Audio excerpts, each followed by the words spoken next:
Hello, everybody. Welcome to another episode of Let's Argue. Before we get started, It's Sunday. it's Sunday, and we have another Sunday talk for you. We are sitting here with about an hour till game time to the Warriors and Celtics game.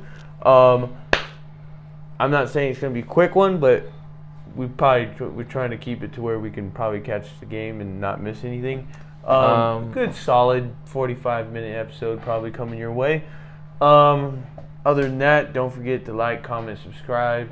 But we're going to jump right into basketball, I'm assuming. Jumping in. So, basketball, how'd you feel of the first game, game one? I felt like it was solid. It's just the fourth quarter was just shaky as fuck. Like Fourth quarter was they pulled a slap. It wasn't noticeable at first, but I don't know what was going on. Horford had 0 points the whole game, and then was just like the Warriors left him open. I think because of that, because he wasn't doing anything besides playing. Well, Horford didn't have that. He literally, I looked, they were talking about it the whole fourth quarter. They're like, all of a sudden Horford wants to show up. And I'm like, oh, why? Why is he showing up? Why right now? First time in the finals. He right now is number one candidate for finals MVP, especially if he does the same thing today. I'm hoping, just the Warriors being as far as they've gotten, really don't think they're going to allow that to happen all over again at home. Losing game one was by far the worst thing that can happen because it doesn't get any easier. You only got one more chance to pull it together to tie up the series, and then you go to Boston for a full week. Yeah, and that's scary. Boston, it would be a pretty scary place to play. But, I mean, the first three quarters, third quarter, Golden State had the momentum, outscored Boston by 14 points in the quarter. And then fourth quarter, it just 12-point lead going into the quarter. It was just pretty crazy to see. They've done that multiple times The throughout Celtics, literally, the coach just had everything come together. The plan worked. Horford opened beyond the arc. 3. Yeah, I think they just rolled with Horford because Warriors were all over Tatum. The game plan for Tatum worked. Now, what I think they did in the fourth quarter was they drew their attention to one guy like way too often, because when you pulled Curry off the court, you pulled Draymond off the court, and at one point I think even Clay was off the court, and the bench had to hold it down for like a good half of the quarter because these dudes were gassed. But I feel as if they were asked about minutes played, and they said Curry was like, definitely not going to have that go down the rest of the series. They are full gas. I don't think he's going to sit out of a quarter that long ever again. Well, I mean, it was pretty crazy. The Warriors did lock down Tatum. But the thing is, though, Tatum he found a way to give Derek White the ball. Yeah, he was Jaylen Brown smart. Well, how many assists he have? I feel 13. He was just letting the ball go. Yeah, so, I mean, that's one thing I think the Warriors failed on is they weren't paying attention to everyone else. No, and, I mean, you kind of saw the fundamentals happening. There was poorly passed balls just happening. Klay Thompson tried to go up. There were some ugly turnovers, but I must say, they had some worse games with turnovers. We've seen that this whole postseason. The Warriors' biggest problem, turnovers, and they've always been that way, though. That's the thing, though. You're playing against someone like they're gonna thrive off it, but I feel as if you can't be hitting bricks the whole fourth quarter. That's what happened too. Well, I hate to say it, but Klay has not impressed me one bit in this whole postseason, and he's holding it down. No, not this game. Pretty well. Klay did get 15 points, but he needs, in order for if people have noticed, when the Warriors win, Klay puts up 25 plus. Yeah, but Klay isn't hitting what he's supposed to be hitting, which they're expecting Klay as the starter to hit 25 plus, with Curry hitting 25 plus. But Klay's only had one game that he's hit 25 plus. 2. this whole postseason. 2 games this whole postseason. It was Game 6. All of Boston Game starting 6 lineup in has the scored first over series. 20 plus every single game. Game much. 6 in the first series, shut down the show, and then Game 5 in the last series, shut down the show. Like, just shut it down. And then, he's had his spur of the moments where he makes a really good play, he hits a really clutch, like, dagger type shot. He's had his dagger. He's hitting daggers when they need to be hit. Well, what I have noticed is when it comes down to, like, hey, who do you want to put up the dagger? I feel as if they've been pushing it towards Curry a lot, and Clay gets it here and there. But I wouldn't even give it to Clay anymore. I would give it to Wiggins, Porter. Yeah, Wiggins Poole. is going off this postseason. That's the thing. He's all over the place. That's the thing. I wouldn't even trust Clay anymore. Wiggins is my guy. Clay, defensively, has been showing up. Yeah, but he makes the worst decisions driving to the paint. Yeah, I could kind of vouch for him on that one, because, like, think about it. The dude has been through an ACL and an Achilles within the span of 2 years. I think he is very timid now compared to what he used to do. Just saying. I think he thinks twice. He hesitates a lot. The man played 40 minutes, 2 rebounds, 3 assists, 15 points. He does. If you haven't noticed, the man does not jump anymore. No, but that's where Or tries not. That's what I'm saying. So I mean, like, throws a couple with dunks Boston, here and there, but that's with about it. Boston, Derek White played 32 minutes, 21 points, 3 assists, 1 rebound. That's the thing. Boston is just finding ways, and Boston is playing so dang I think tough. Golden State knows if they don't win at home, that was their first loss the whole postseason at home. That was their first loss. That was their very first one. I mean, that kind of stuff. It's expected for this series to kind of go to the distance because it's 2 shooting teams. Yeah, but everyone expected this series to go to the distance, but no one expected Boston to steal Game 1. I mean, it wasn't even a steal. That was a straight up. Yeah, kind of bitch slapped him in the fourth quarter. That was 40 points to 16. Yeah, the fourth quarter was kind of hard to watch. I'm not gonna lie. I kept having moments where I was like, they're gonna pull it together, and they just. And then Steph hit a brick, Clay hit bricks, and then they just kept hitting bricks, and they just terrible passes. Like, it wasn't even just bricks; it was passes were all over the place.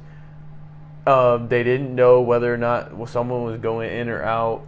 But that was the thing. And then let's talk about Horford's ugly ass shot. We were dying laughing. Like, at one point, it almost felt like he was purposely, like, throwing his left hand completely in front of the ball. It was pretty insane to see, but he just throws it. It's like, sorry, but we talked about this. Fourth quarter, Golden State got comfortable. They got comfortable. Yeah, I think they sat back a little too much. They left beyond the arc open. They did not have the pressure. And that's the thing. So one thing I don't think they expected that Boston did that Golden State was not expecting, leaving the beyond the arc open and then hitting every single 3. I mean, we were literally watching all of fourth quarter, and we saw like 3 minutes of Boston just draining threes. Yeah, they went like 17-0 before the Warriors even got 2 points on the board. It took almost 6 minutes. I think it was 6 minutes before Golden State actually scored.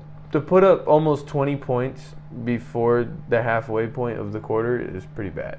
Yeah, so it was Boston just connected on all cylinders. And I feel like that quarter would have went a whole different route if the Warriors were giving back what they were receiving. Yeah, because when they would just all Boston was doing was passing the ball around, and then they'd get it to Horford. Horford would be left alone because the Warriors weren't paying attention to him, and he'd throw up another one, and he'd make it. Now, Warriors were trying to do the same thing, but no one was hitting their damn shots, and then they didn't have Curry in for almost from what I heard, 6.5 minutes. And then they had Poole in there, and Poole was hitting bricks, Clay was hitting bricks. Then they pulled Draymond out, and there was absolutely no defense to help. And then, that's when they went on their deep run. Yeah. That's the thing. Wiggins, besides Curry, is the only really one that popped off, got 20 points. I am going to disregard Clay with his 15, but Steph got open. Warriors did the job. Steph was on pace for like 50 points. Boston defense was pretty damn solid, but you could tell. I'm kind of curious on what the strategy is going into this game. Because if they let Steph do that again, eventually the Warriors are going to win because of that. And then I'm pretty sure Steph sat last quarter just because tweaked his ankle. They were nervous, I think. Yeah, you kind of saw him whenever he was going up for a three and then past it. You kind of saw his facial expression alone just showing there was pain there. Yeah, but there's exact reason why he wears those. I wouldn't even call them braces. They look like damn casts. Well, they look like Iron Man ankles. Yeah, like he's definitely held together by those ankle braces. Yeah, so I mean, regardless, I'm super excited to see this game 2. If Boston takes this, I don't see Golden State winning in Boston at all. I think it would be a sweep. No, but they would literally have to freaking scratch and crawl. Yeah, I don't think they're gonna lose game 2. Just there's so many things that they saw in game 1. If they just didn't adjust to any of that, I would be very shocked. I don't think a 40-point fourth quarter is gonna happen. This isn't the only superstar team that we've seen that could be swept. We saw it with Brooklyn. Yeah, but I don't think the Warriors are going to get this far just to get swept. I don't think anyone's ever been swept in the finals. I don't know. I don't think game ever happened. That was just really bad. And then Iguodala is out, you said? Yeah, but he didn't even barely touch the court last game. He played 12 minutes. Yeah. It's a little bit. But clear as day, I don't think Iguodala was even supposed to play. I think he just played because it's another championship on the line. Well, I mean, hell, he got you guys 7 points. That's 7 points that y'all didn't get anywhere else. So that would have been tough. Yeah, Iguodala is a defensive presence as well, but Gary Payton is back. That was a big issue, not having him the whole playoffs. But having Gary Payton back, he's a big defensive guy. He's more like Draymond, just really strong on defense. Doesn't really his focus isn't really offense. But this game is big for Golden State. I feel as if they need to equally guard Horford and Tatum. It's clear as day. Like you can't just there's no way they're gonna leave Horford one-on-one at all anymore. Yeah. Because one-on-one, he's huge, so he was just hitting everything. I was just seeing what Celtics. No, it's just. Yeah, it's just Iguodala. Yeah, but so Boston's sitting pretty right now. That's for sure. So, I mean, hell, we'll see what happens with Boston. Who do you think is gonna win today? Yes. I'm hoping the Warriors do. But if they have a fourth quarter like they did last game, they probably don't really stand a chance. I'm going to say Boston. I was actually talking, shout out Danny. I was actually talking to a friend of mine, and money's on Boston right now. Well, yeah. What's crazy is they're giving the Warriors. They did change their outcome of the series now. They're giving it a 60-40, not an 80-20. They had Warriors with the only 20. They changed it to 60-40 Boston, which is like more realistic, especially after losing game 1. But I mean, you tie up the series and everything, it's like 0-0 all over again. Yeah, it's just in the Warriors situation, you do not want to lose game 1. No, you don't want to go down 0-2 in the finals ever. Yeah, it's not gonna work out in your favor, not one bit. Anyways, is there anything else you want to touch on? No, nothing really. I'm just ready for this game. So we are going to do a little segue. Do you want to take a quick break? Yeah. Quick break. We'll be tuned. right back. We're back. Very quick. Baseball, there's not a whole lot going on. I mean, a little bit. I was watching the Yankees yesterday, just killing time. Yankees are very exciting to watch. Yankees are, and You could just leave that on in the two other background, teams- and you'll just hear them going crazy over a home run. Like, one of the big stars on that team, literally almost every inning, is hitting a freaking bomb. well, I mean, there's two other teams in the AL East that are pretty exciting: Blue Jays and Rays. They both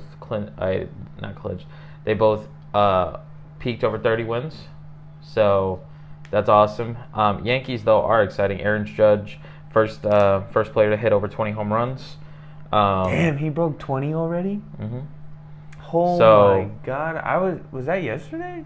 Yeah, it had to have been it. I think I 2 do days remember ago. them saying 2 like days he ago. hit 21.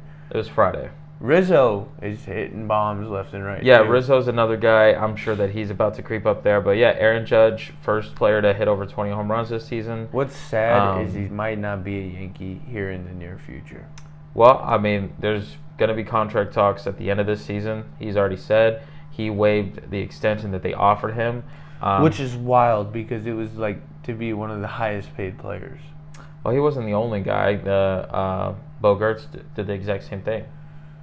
Yeah, because I think he wants to perform and then be like, hey, Yeah. I'm outperforming, blah, blah, blah. So, but regardless, yep, hit over 20 home runs. Angels, they are on their 10th game losing streak. Where are they at? Let me see. 27. 27 and 28. And they're only, that division looks terrible. Yeah, freaking. So, Yeah, the whole division's trashed. I mean, they're still in second place. with they're the- trash. Rangers killing it. No, they're not. Yes, we We have a winning record the best pitcher in the league right now. right now for the Yes. freaking week. You know what his ERA is? Probably one 0.39. the beginning of the season Who? for the Rangers. Like anyone, it's the beginning of the season. I know. Your hot starts, you know. But Obviously, Martin has an ERA of 0.39. He is an absolute gunslinger. unfortunately, the AL West doesn't really stand a chance against the Astros right now. Well, Astros are Astros. That's just how they are. But, anyways, though, Angels, Trout is on like his worst slump. We had a conversation with Trout having kind of a brief slump in a 3-game period. Now this is a 10-game period, and Trout is having the worst slump that he's had in his entire career. Not getting on base, not hitting. It's pretty sad to see. The Angels just kind of just fall when they had so much momentum at the beginning of the season. It's kind of sad to see. Other than that, another team that's really kind of sad to watch right now is the Royals. I was actually I was waiting on my wife. Someone said that they'd rather watch their local high school team play than the Royals. Yeah, I was waiting on my wife. I was at a local bar watching the Royals, and it was pretty damn sad to see them just lose against Astros in Royals fashion. Definitely the Royals just... They have no offense. Yeah, there's no bats, and it's sad to see a fan base that just absolutely trashes Bobby Witt when that's the best thing that's happened to the Royals organization in the past 3 years. So, anyways, other than that, moving on to National League, the Mets looking pretty solid. If I was the Mets right now, same thing with kind of like the Astros. They're killing it. They are first place, the second team that is 8 games behind. Third place is 10.5 games. And all the way down to the Nationals, 15.5 games. Yeah, the division's looking real shaky this year. Yeah, so the Mets, like if I was the Mets, it's just like, okay, if we lose a couple games, no biggie. Now, NL Central is pretty solid at the top. Yeah, so Cardinals are very steadily on the Brewers' toes. Or heels, excuse me. Cardinals, in my opinion, are very playoff ready team. Not after this year, but I agree this year, yeah. No, this year they look very ready. Well, I think it's honestly... They look like they're ready to go deep. You got Yadier Molina, Pujols back for a season. I mean, a couple guys that are going to retire after this season. Both and Molina and Pujols. Yeah, so it's Cardinals, I feel like it's like putting it all let's on. put. And then they got like the best outfield in the league. Yeah. Gold Glovers across the whole outfield. Gold Gloves in the infield too. And you got Nolan and Goldschmidt. Goldschmidt is having an MVP freaking season right now. Like he's going off. Cardinals, just watching them in person as well. Like they do have some pitching issues though, because some teams tee off on them. Yeah. But the Cardinals can do it right back. They're kind of like they're like a two-edged freaking sword right now. Yeah. But they do have some pitching issues. Like they kind of fall off after their ace. They don't really have anyone after that. Yeah. So before we get into this one, but yeah, so the Reds are still having that 1835. Ugh, that's tough. But the West, Dodgers still. Dodgers are Dodgers, man. That team, I feel like, is always going to be at the top on the West, and that's never going to change until like maybe the end of the season. Where Dodgers kind of turned into the Yankees. They just kind of turned into the rich team. They got a. Well, it's the modern Yankees. It's like the Yankees and Dodgers are gonna always be like the two teams that MLB is gonna drool over because they just pay anyone and everyone to come to their team. Yeah. Yeah. But Dodgers weren't like that until recently. Well, I feel like the Dodgers have always been like that. Kicked it off with Mookie coming on. But, like, for the longest time, it was just a bunch of guys, and Kershaw being, like, the highlight of the day. I feel like the Dodgers have always been like that, but just not to this They've kept stature. All of their guys that they have now, and paid them more than ever, the longest compared to a lot of teams. Like, Mookie's been there for a minute. Justin Turner's been there for a minute. Yeah. I mean, what's-his-face was there for a while, and then he went to the Rangers. But, like, they produce stars on top of that. Like, yeah. Bellinger's been there. Freaking, who else they got? They have a laundry list of players. Who's their catcher right now? Fuck, what's his name? He's pretty damn good, too. Like, they just produce, like, superstars out of that damn team. Yeah. I mean, at one point they had Bauer, they had freaking... Like, and then San Diego kind of tried to follow their footsteps with that, getting Tatis and bringing in Snell. Yeah. Like, big name players like Hosmer and stuff and Machado. Like, you look at Padres and you look at Dodgers and, Padres on paper, when you go name by name, you're like, holy shit. Like, this team should be winning the title for the next 5 years. You could do the same thing with Dodgers too. You can with the Dodgers, but you look at the Padres and you're like, holy shit. But somehow, some way, the Padres never pull it off. No, the Padres always completely shit the bed every year. Yeah, the Padres chokes in the playoffs. It's pretty sad to see. And they do it during the season too. It's like, damn, bro, what are y'all doing? Yeah. But it's actually getting close to Tatis coming back from his injury. I could have sworn he was, or is he not? I don't think he is. No, we would definitely. Yeah, we definitely would have heard that. Yeah. This is the part of the season where a lot of guys start coming back. Did you hear about the Scherzer? Did you hear about the Scherzer accident? No. He got bit by a dog on his throwing hand. But it was announced that he was able to still throw the ball after the fact. He just got bit by a dog as he's rehabbing from the freaking, I think it was an oblique injury or something. Yeah. Yeah. That dude he should never be labeled healthy for the rest of the season. Or just be wrapped in bubble wrap. He should just be labeled freaking day-to-day, like how the NFL does their dudes. Like, hey, you are just a day-to-day guy. Yeah. Like, you never are guaranteed to stay. So, I just feel as if Scherzer, at the point in his career that he's at, bro, you should just get on the Russell Wilson train and just get you a damn trainer and a chef, man, and just get get the freaking get all the recovery freaking aids that you can get because holy shit, man, you're always hurt.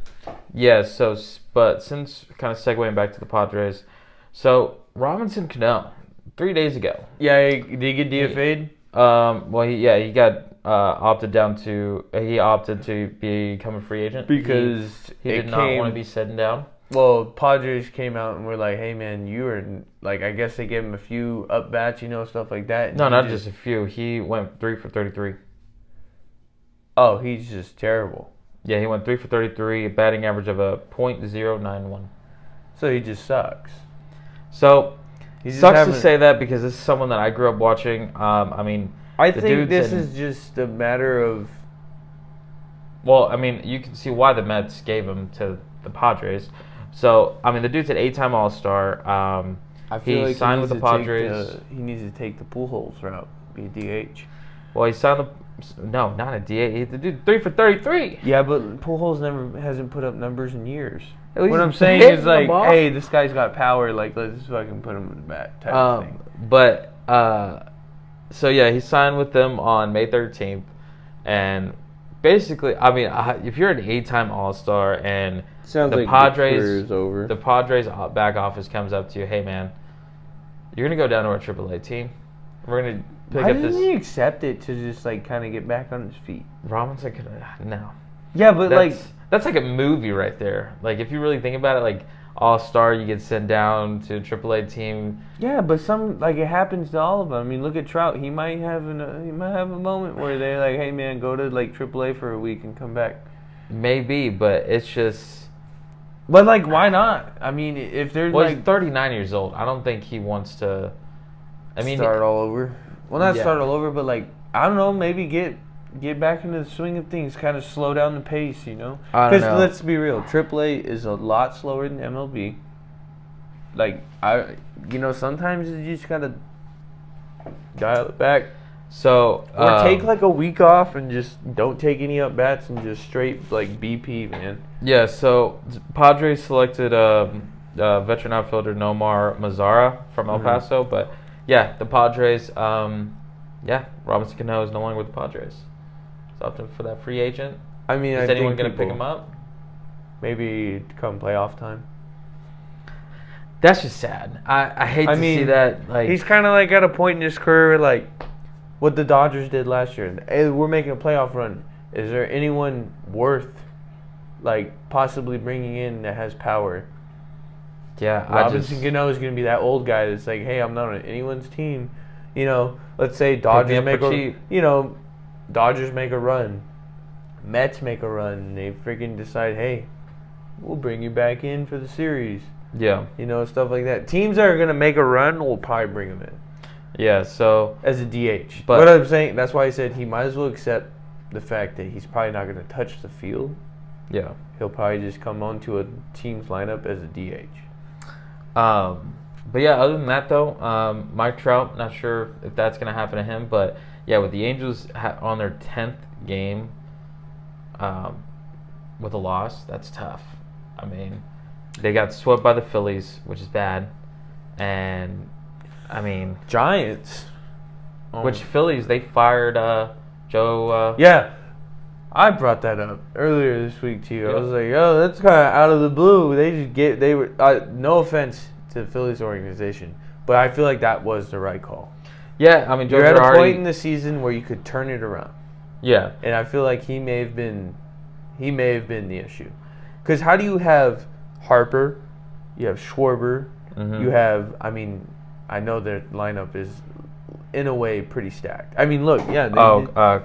Castellanos, and it just Hoskins. feels like they have a pretty solid lineup. Yeah, but that's the thing.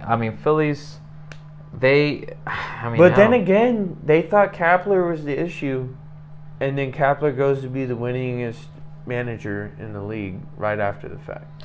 It just sucks because I really like Joe Girardi, and I think he's a great manager. But I think that team, I don't know what it is. Maybe it's just he doesn't know how to manage the power. I don't know. Or the alpha type male situation they got going on there. I just honestly see Joe just I mean, I hang it up now. no, I don't think he'll hang it up. I could see him honestly going to back to the American League, and I mean, I see him picking up Detroit. That's the thing or now Mariners. is everyone has. I think teams that they don't certain managers don't know what to do with their lineups is because some managers were so used to not having a DH for so many years. Yeah. And now they have DH, and some managers, they just kind of shit the bed. I mean, doesn't work out. Yeah, I mean, I was just actually going to bring this up. Is Joe, so 10th game loss He might get with the fired Angels. too. I'm actually honestly thinking that Joe Madden He's probably on the chopping block. is getting close to it. So I feel as if they don't, by the end of the month, he might be gone. I All-Star see it. break. All-Star breaks what, the 20th? think so, yeah. You know what? He should probably get fired now if they're going to do it. Because then you have time to put somebody in that spot and Yeah. let them kind of settle in, get more. 19th. The 19th is when the July All-Star break is? 19th, yeah. So, I think that the Angels should probably fire Joe Madden because they have zero success with him. Well, And they have one of the best lineups yeah, offensively. Like, how are you not producing? how do you start with like such a, I mean, Such a strong start and then just fell off.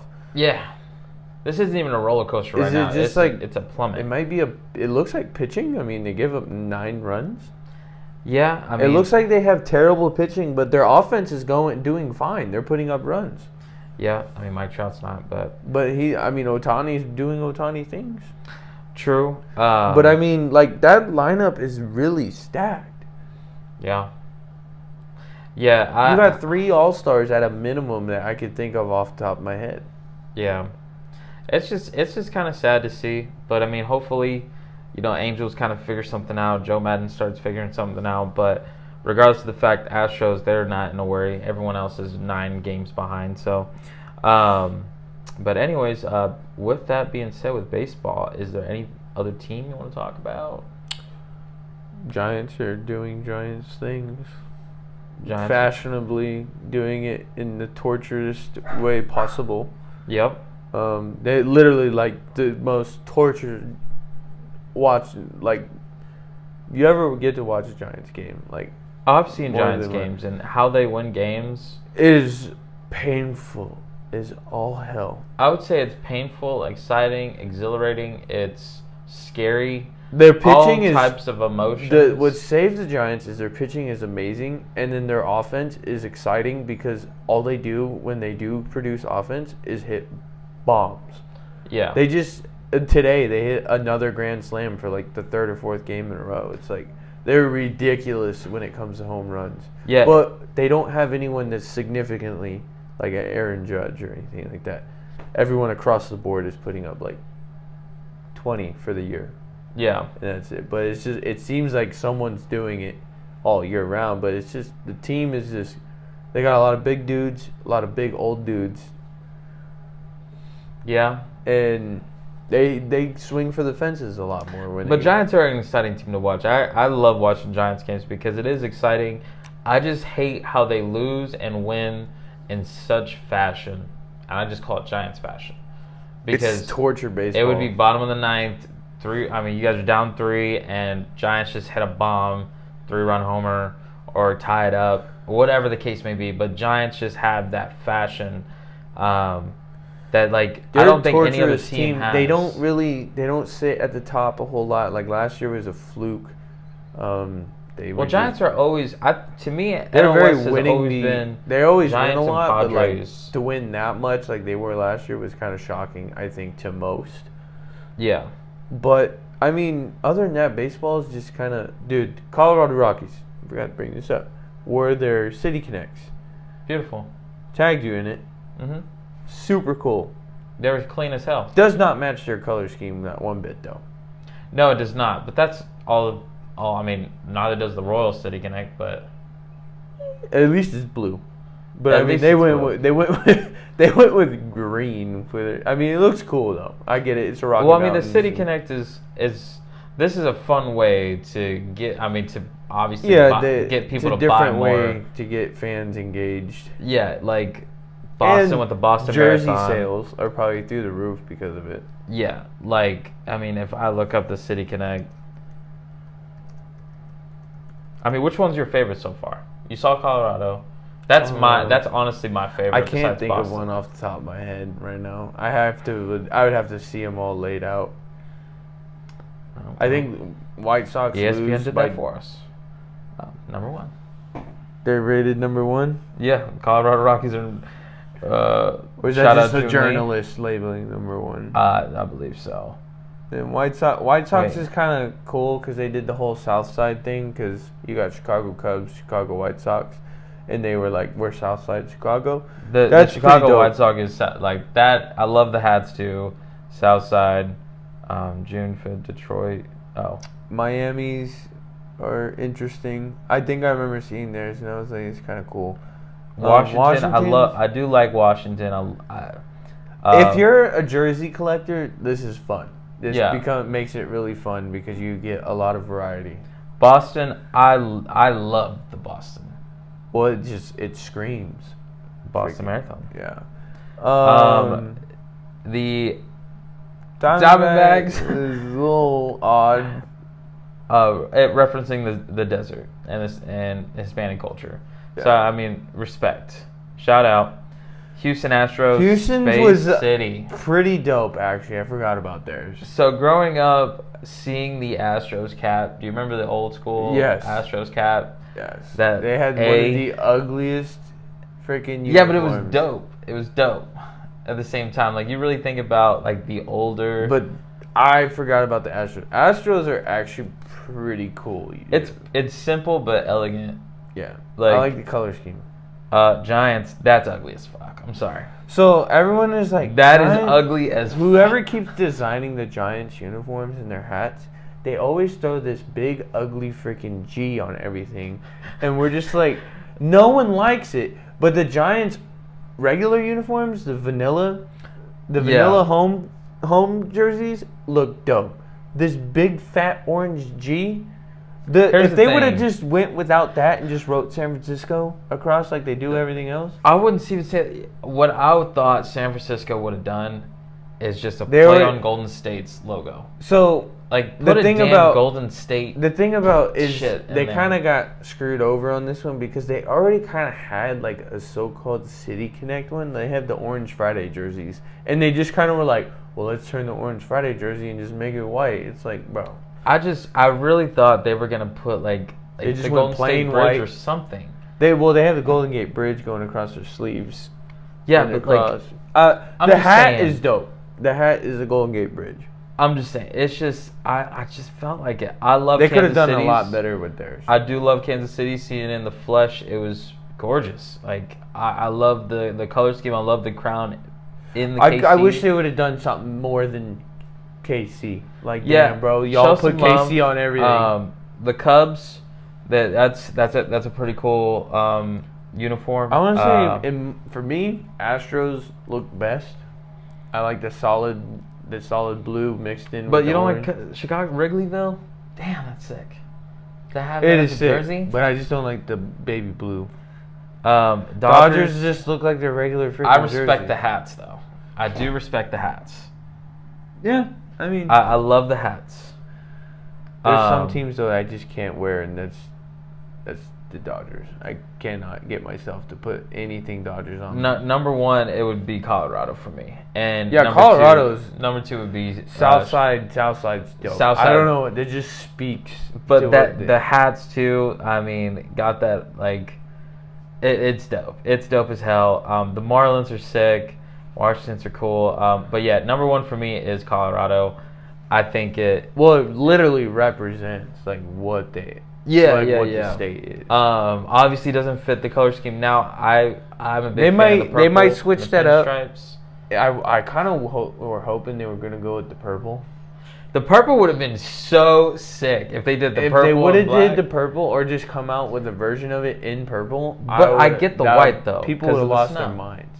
But like if you're a freaking Rockies fan, everything you own is It's fucking purple and purple. black and white and black. And if they would have came out with that right there in purple, it just to me would It would look. have been that meme with like, take my money. Maybe they just didn't want to get labeled Barney, the Barney True. look, because it True. is pretty solid green all the way down. It is just it's cool. It's cool. But other than that, though, I thought there was going to be some controversy with the Giants and the Rockies because the top half of the jersey is white.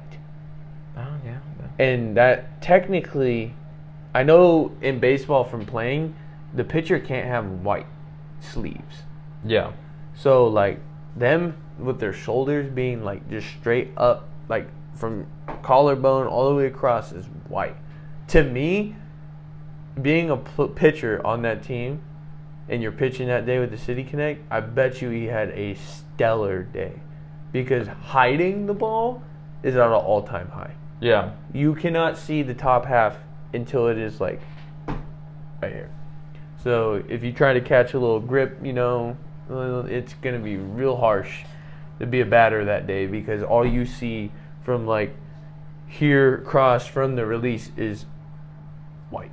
Yeah. So I feel like it's like they're smart for it, but if you're the opposing team, you're probably hating life because it just looking at the top half of everybody and you just see white. So being on defense is probably a pain in the ass. Yeah. Trying to catch the release and everything. This is just me speaking as a baseball player. Like, I feel like that jersey would drive me nuts. Yeah. I love wearing it though. Oh, I would love wearing it as a fan. Yeah. But as a player, I feel like it would cause a lot of issues. And I'm surprised there wasn't any controversy with it being white. Yeah. I'm excited to see the rest of the City Connects that come out. When I was in high school, we had one dude, he had like the, the compression sleeve. Mm-hmm. It was like a baseball seam, like white sleeve. And they the freaking umpire lost his damn mind. And we're like, our dude was like, I can take it off. Like, there's no issue. Oh man. But other than that, guys, is there anything else you want to talk about? We got a few minutes left. Other than that pretty much wraps everything up. Yeah, we're not going to talk about NFL. There's really nothing happening in the NFL I am world right a little now. sad that we're this smidgeth close to the milestone. And we got really, really close actually last Sunday, right when we released the episode. Yep. You guys almost hit it like day one. We just need that.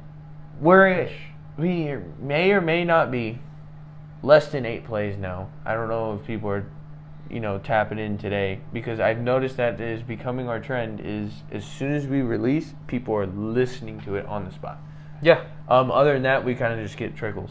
Yep. People. But with that being said, we are about to hit the milestone. I'm not going to say we're going to do so bad to a point where we won't hit it this time, but I'm here to tell you guys, next episode, me and him during the week are going to come up with something to release to somebody, but we are definitely about to hit 1,000 plays. I feel like that's a pretty major milestone to hit. No, for sure. We'll figure out something. Maybe do a poll on our social medias and maybe grab you guys' attention. See if you guys want to. We're not going to start selling merch, but we might do hey, we're going to make a Let's Argue shirt, hoodie, something, throw our little logo on it, call it a day, maybe a mug. Give us some ideas.